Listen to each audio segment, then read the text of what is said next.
Hi everyone, I'm Steven and today I'm using cardboard to make the Amazing Spider-Man's web shooters. If you're curious, please subscribe, like this video, and let's get to it. I started off by cutting a circle out of cereal box cardboard. I glued on 2 more layers of cereal box cardboard to make it a little thicker. Once they were glued together, I traced the circle onto more cardboard and sketched out the center of the web shooter, which is kind of a smaller circle with a little rectangular bump on the side. This piece got 2 layers before I cut out a small ring that sits in the center of everything and acts as a dial. If you make this, do your best cutting out the center of this ring. My blade was a little dull, so it doesn't look as clean as I would have liked it to. Anyway, I used super glue to glue together the 2 layers of the ring before putting everything off to the side. The design of these web shooters have exposed gears. I knew I wasn't going to replicate all the gears exactly, so I chose to cut out 3 main gear-like shapes and a small circle.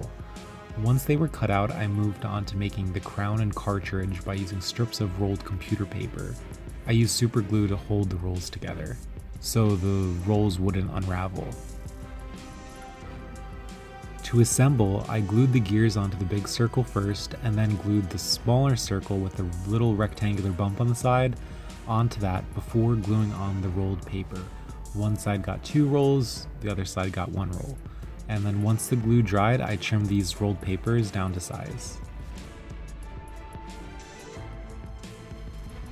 On a regular watch, the little twisty dial is called the crown. So to make that, I rolled some more paper on the end of the single roll before cutting it down, and then it looked like this. To give the crown some embellishment, I took some super thin pieces of cardboard and glued them around the entire piece. Once that was done, I took scrap plastic from an old hummus container and cut out circles to fit inside of the 2 rings. This just helps the dial to look shiny. If you have red plastic, use that for the color.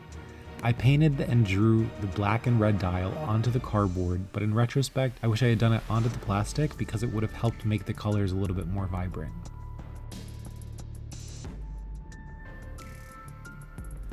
At this point, the web shooters were kind of finished, so I decided to move over to make Spider-Man's wristband so that they could be worn. And this had ended up just being strips of cereal box cardboard wrapped in masking tape. And I drew and cut out a frame to make it look like a watch face, reinforced some of the more fragile pieces that might get bent a lot, and also reinforced the top of the watch face with an extra layer of cardboard just to make it a little thicker. To attach it to the wristband, I took some thin strips of cardboard and glued them onto the band before slipping the end of it through the watch face. I'm not really sure how to explain it, but I think it makes sense in the video. You just loop it through. I just made sure to leave some extra space for the web shooter so I can slip the web shooter into it. I glued everything together, added some circles to look like little buttons, and then started painting. The web shooters got painted blue, then dark blue, and the wristband was darker blue and silver, and I used craft paint for everything, but you'll see all that in a second when I reveal the finished product.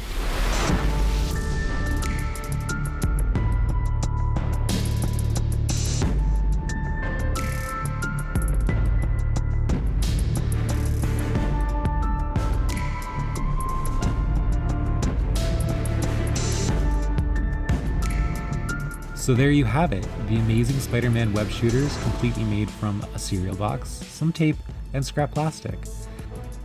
I like how it looks, but I'll definitely admit that it looks better in person than on camera since my paint job is a little sloppy when you look up close.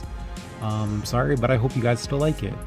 This was requested by so many viewers, so if you have any requests, feel free to leave a comment and I'll try to get to it. I rate every suggestion down. I'd also love it if you would subscribe to my channel and like this video. Thanks for watching and talk to you soon, everyone. Bye-bye. Pew pew pew, pew pew pew, pew pew pew, pew pew pew.